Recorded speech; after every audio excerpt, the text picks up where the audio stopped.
আসসালামু আলাইকুম, আনিয়াগাসি রহমান। কেমন আছেন সবাই? আমাদের ভিডিও আজকাল হচ্ছে বিষয় কোরিয়ান ভাষার বর্তমান কালের ফর্মাল টেন্সে ফর্মাল ওয়েতে কিভাবে কথা বলতে হয় সেটা নিয়ে আমরা আলোচনা করব। ফর্মাল ওয়েতে কিভাবে ক্রিয়া গঠন করতে হয় সেটা নিয়ে আলোচনা করব। আমরা জানি কোরিয়ান ভাষায় সাধারণত দুইভাবে কথা বলা হয়, একটা হলো ফর্মাল আর একটা হলো ইনফর্মাল। ফর্মাল সেটা হলো সাধারণত আমরা যখন কোনো অফিস আদালতে কথা বলি, কোনো অফিসিয়াল ভাবে কথা বলি বা কোনো প্রেজেন্টেশন করি বা কোথাও স্পিচ দিই, তখন সেক্ষেত্রে আমরা ফর্মাল ভাবে কথা বলি। তো বর্তমান কালে ফর্মাল ভাবে কিভাবে ক্রিয়া গঠন করা হয় সেটাকে আমরা আজকে আলোচনা করব। আর আরেকটা হলো ইনফর্মাল। ইনফর্মাল কথাটা হলো কি? ইনফর্মাল কথাটা হলো যখন আমরা কোথাও সচরাচর কথা বলি, আমরা নিজেদের মধ্যে সচরাচর যে কথাবার্তাগুলো বলি, সেক্ষেত্রে ইনফর্মাল ভাবে ব্যবহার করা হয়। তো আজকের ভিডিওতে আমরা কোরিয়ান ভাষার বর্তমান কালের ক্রিয়া গঠনের যে ফর্মাল ওয়েটা আছে, ফর্মাল ওয়েতে কিভাবে ক্রিয়া গঠন করা সেটা নিয়ে আমরা আজকে আলোচনা করব। তো প্রথম আমরা যদি লিখি বিউপনিদা সুমনিদা, বিউপনিদা সুমনিদা, এই বিউপনিদা সুমনিদা ক্রিয়ার শেষে বসেই বর্তমান কালের কিভাবে ফর্মাল টেন্সকে বা ফর্মাল ওয়েটাকে কিভাবে রেফার করবে। তো আমরা জানি বিউপনিদা এবং সুমনিদা সাধারণত ভার্ব এবং অ্যাডজেক্টিভের ক্ষেত্রে বসে। অ্যাডজেক্টিভের ক্ষেত্রে বসে। কোথায় বসে? বিউপনিদা সুমনিদা ভার্ব এবং অ্যাডজেক্টিভের সাথে বসে। তো ভার্ব এবং অ্যাডজেক্টিভের সাথে বসে, সেই তার গঠন বিধি ভেদে বিউপনিদা সুমনিদা কোথায় বসে? বিউপনিদা সুমনিদা, বিউপনিদা বসে বাচ্চিম না থাকলে, বিউপনিদা বসে বাচ্চিম না থাকলে, আর সুমনিদা বসে বাচ্চিম থাকলে, বাচ্চিম থাকলে। তো কি বসে? বিউপনিদা বসে বাচ্চিম না থাকলে, সুমনিদা বসে বাচ্চিম না থাকলে। যেমন আমরা জানি যে খাদা অর্থ কি? যাওয়া, সেটা তো মূল ক্রিয়া। মূল ক্রিয়া খাদা অর্থ যাওয়া। তাহলে মূল ক্রিয়া খাদাটাকে আমি বর্তমান কালে, এটা বর্তমান কালে ফর্মাল ভাবে কথা বলার সময় কিভাবে ব্যবহার করব। তো আমরা জানি সবসময় মূল ক্রিয়া থেকে দাটা বাদ, সবসময় মূল ক্রিয়া থেকে দা বাদ। দা বাদ হয়ে এখন এখানে বাচ্চিম আছে নাই, না থাকার কারণে এখন কি আসবে? বিয়োগ নিতে। বিয়োগ যেটা আছে সেটা নিচে চলে আসবে বাচ্চিমের জায়গায়, আর নিদা আলাদা বসে যাবে, নিদা আলাদা বসে যাবে। এখন বিয়োগ নিদা বসার কারণে গাম নিদা যাওয়া অর্থটা পরিবর্তন হয়ে যাবে যায়, হয়ে যাবে কি? যাই। যেমন আমি যদি বলি জনুন আমি সিজাঙে বাজারে গামনিদা যাই, জনুন আমি হাকিউয়ে বিদ্যালয়ে গামনিদা যায়। তো আমরা কি পেলাম? কখন বিউপনিদা বসে? যখন বাচ্চিম না থাকে। ক্রিয়ার সাথে যখন বাচ্চিম না থাকে তখনই বিউপনিদা বসে। এবার আমরা আসি সুমনিদা কখন বসে। যেমন আমি লিখলাম মক্তা, মক্তত্ব কি? খাওয়া। এখন খাওয়া তো মূল ক্রিয়া, এটাকে আমরা ক্রিয়া গঠন ভাবে কথা বলার ক্ষেত্রে কি ব্যবহার করবো?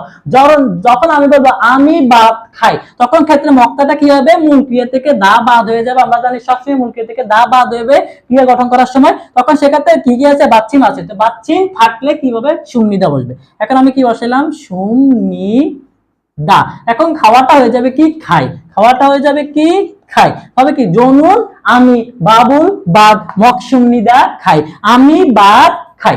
এখন আসি, আমরা কি পেলাম? বাচ্চিম না থাকলে বিউপনিদা বসে, বাচ্চিম থাকলে সুমনিদা বসে। এখন এই যে গামনিদা মকসুমনিদা, গামনিদা যায় মকসুমনিদা খাই, এগুলো তো আমরা কখন বলি?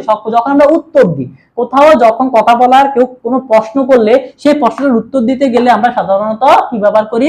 বিউপনিদা সুমনিদা ক্রিয়া শেষে ব্যবহার করি। তখন প্রশ্নটা কিরকম থাকবে? প্রশ্নটা সাধারণত থাকবে নিকা দ্বারা। যেমন এখানে বিউপনিদা আছে না, এই দাটা বাদ হয়ে সেখানে হবে কি?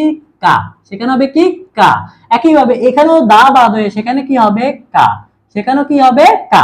এখন আমরা কি পেলাম? মকসুমনিদা খাই, মকসুমনিদা খাই, গামনিদা যায়। তাহলে গামনিদা যায় হয়ে যাবে কি? খামনিকা যাবেন, খামনিকা যাবেন। তখন আমরা কি পেলাম? খাম কি পেলাম? যখন গাদার সাথে আমি যদি গাদা লিখি, খাদা তো যাওয়া, তো দা থেকে মূল ক্রিয়া থেকে দা বাদ বাচ্চিম না থাকার এখন কি বাজে? বিয়োগটা বসলো, তারপরে নিটা বসলো। দেখো প্রশ্ন করবো তখন সাংবিয়োগ আ কা, তখন কি হবে? খামনিকা যাবেন, তখন আবার গামনিদা যায়, খামনিকা যাবেন, খামনিদা যায়। একইভাবে মক্তা, মক্তাত্ব কি? খাওয়া, মক্তাত্ব কি? খাওয়া। মূল ক্রিয়া থেকে দাটা বাদ, তখন বাচ্চিম থাকলে কি হবে?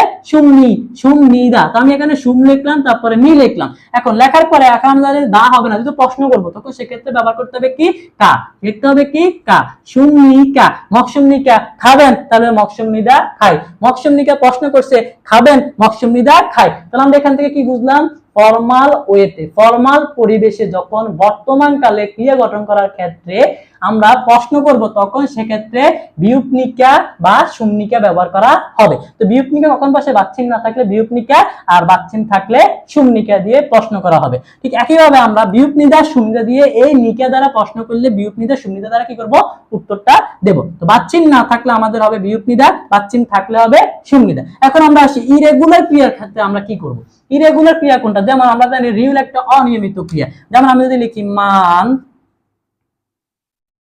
দুলদা, মান দুলদা, মান দুলদা তো কি? তৈরি করা। মান দুলদা তো কি করা? তৈরি করা।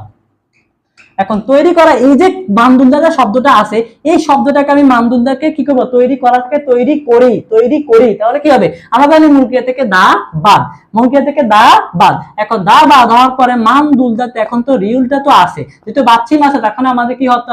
শূন্যিদা হওয়ার কথা ছিল না? সুবিধা হওয়ার কথা ছিল, তাই তো? মানদুল সুবিধা, কিন্তু না, এটা আমাদের ভুল। কেন ভুল? আমরা জানি রিউলটা নিয়মিত কি রিউলের উচ্চারণটা হবে না। যখন রিউলটা উঠে দিই তখন আমরা কি পাবো? বিয়োগটা এখানে চলবে মানদুম নি দা, তৈরি করি, তৈরি করি। এখন আমি যদি লিখি মানদুম নিকা, তৈরি করেন, প্রশ্ন হয়ে যাবে। নিকা দ্বারা কি হয়ে গেছে? এখন প্রশ্ন হয়ে গেছে, তৈরি করেন, তখন মানদুম নিদা দিয়ে উত্তর দেওয়া হবে হ্যাঁ তৈরি করি। তো আমরা কি বুঝলাম? যে বর্তমান কালের ফর্মাল ওয়েতে ক্রিয়া গঠন করতে গেলে উত্তর দেওয়ার সময় বাক্যের শেষে বা সরি ভার্ব অথবা অ্যাডজেক্টিভের শেষে তখন বিয়োগ নিদা শূন্যিদা ব্যবহার করা হবে। বাচ্চিহ্ন থাকলে শূন্যিদা, বাচ্চিহ্ন না থাকলে বিয়োগ নিদা। তখন আমরা কখন দেবো? যখনই প্রশ্নটা করা হবে আমাদেরকে কামনিকা বা শূন্যিকা দ্বারা কি করা হবে?